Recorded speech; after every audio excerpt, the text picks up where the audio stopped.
We declare, one of the ways that we declare how great our God is by giving testimony. And Aryl's going to come and help us to be giving thanks for some of those things that God has been doing amongst us. You can stay standing, or please. You can stay standing or take a seat, but probably easier if you take a seat for the moment. We're going to come straight back. So, there's a couple of stories that I'd already heard in the week, and we're going to start with them. But while you're listening to them, talking about the things that God really stirred in them during the time when we had the Jack Little conference, have a little think for yourself. What did God do? Now, when we tell a story on an event like this, I'm always really cautious that we don't overexpose someone else. When we have a story, it's our story of what God's done. And it might involve somebody else, but that's their story, and we'll hear that another day. So when we're talking, and when you're going to tell a story, just remember it's about what God did in you rather than what he might have done in someone else. And here's an example. Elspeth. So I think the thing that God did in me last weekend was just a sense of increased confidence and boldness. And when we went out into the park on Saturday afternoon, I think it was just that I had that sense of be bold, be strong, for the Lord your God is with you. And sorry. And so, yeah, just speaking the name of Jesus over people and praying with people. And that's continued during this week as well. Cool. And Moses, you felt God speak to you. What happened? Quickly. Yes. Last Sunday when Jack the Little called for us to pray for those whose hands were up, we gathered around one person, and then one word will just keep going up in my mind. And I asked the person, does it relate to anything? As soon as I spoke the word, the person's hand was like that. And yeah. So I got excited. I thought, God is encouraging me here. He showed me this word, not myself. So I was encouraged by that. And it's so exciting. God's given Elspeth boldness, Moses a word that really resonated with somebody. Anybody else? Debbie?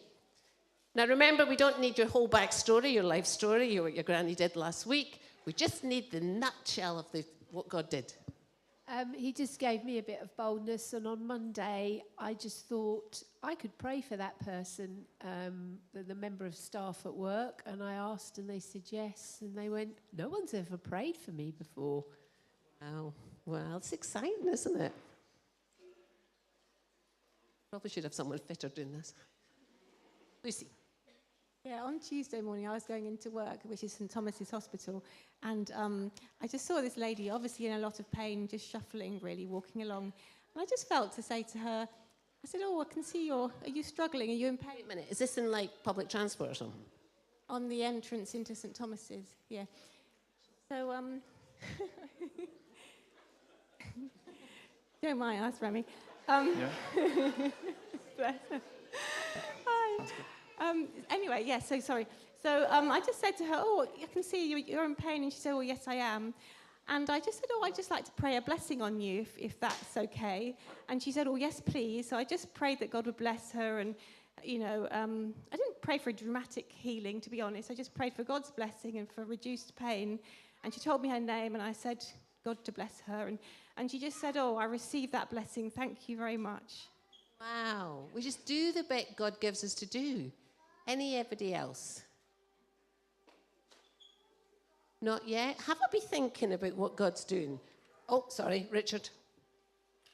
Just a small thing, seemingly, but quite a big thing for me. On the first evening, one of the American ladies just shared a testimony of the expectation that this was going to be like a party. And it just something touched me and reminded me about the joy of what it means to be a follower of Jesus, to be part of his family. And I've just been living in the good of that since. Very significant, very significant. Oh. Okay, I'll go you first and then Grant. Just a sense of freedom, really, about how he's describing how to be Jesus. And we've got new neighbours opposite, so just took a boldness to go and say hello. See, God nudges us. It involves all different things, but we see him working. And I'm coming to Grant, and then I'm going to give you 2 stories of where God's been healing people in different ways. Grant. Yeah, I was just really encouraged about how open people were to Jesus in the park. I prayed with a couple of a Muslim woman and a Muslim guy, Beck and I, and it was just amazing. I thought people would be really closed, but people were really open. So I was really encouraged by that. Let's see what else God's going to do. Now, we're going to hear from Sam now. So we've been praying as a church because there's some people amongst us that have had persistent illness that hasn't been diagnosed, hasn't been cleared up, we couldn't quite get the treatment. And we've really been praying into that. And Sam had a very debilitating condition that meant a lot of time off work, a lot of pain. And the doctors were saying, yeah, you need this operation, but it's going to take at least a year. What happened, Sam? I had a couple of episodes that got me back in hospital again and again. And on the last time, I asked for prayer, and people were praying for that shift, that the surgeons would do something and there'll be an opening, and it happened within 2 days. And Sam's had the operation and doing well? Yeah. It's just amazing. God does these things in different ways. And Heath, you want to tell us your story? So Heath, you had a very bad stomach. And you were supposed to be going out, and you're saying, Mom, I can't. I'm in such a lot of pain. And she called Anna Jarvis, Anna Page, because that's what we do when we're ill. We call Anna Page. But what did you do? I prayed. And what happened?